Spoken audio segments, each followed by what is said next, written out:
We had Sergeant Justin Witt previously here on the podcast. He works with the Louisville Metro Police Department, and he talks about the time they had all of the protests going on in their city. And he says, to be very honest with you, we hadn't prepared our people for what they were going to have to do.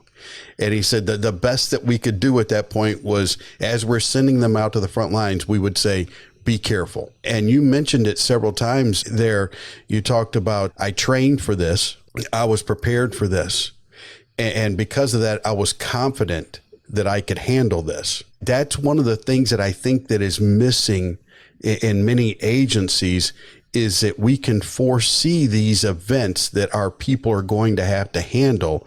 And we often do a poor job of preparing the people that actually have to go out and handle it. And I'm not just talking about, the frontline people. I'm talking about the frontline supervisors. When we're confident, because we're competent, we get much better results from our people than if we just have to send them out, as Justin said, be careful. Oh, I agree with you 100%. And training is key. Supervision, management, and leadership is key.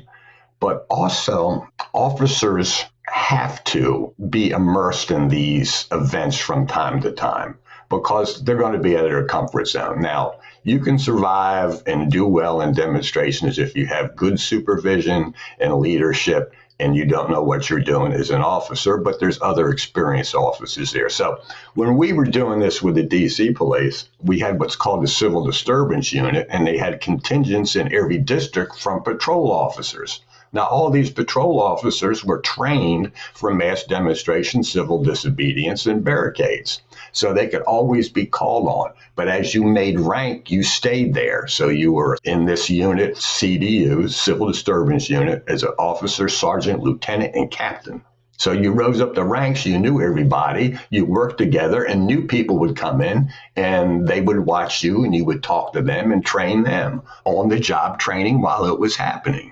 And it worked well. I've been in some real dicey battles with officers who were just been in these events as many times as I had, and they were as cool-headed and calm as you would ever see anybody be. And I work with them, and I admired them, and sergeants that work with me under my charge. It was a team, and it worked well, but it was training, leadership, and experience.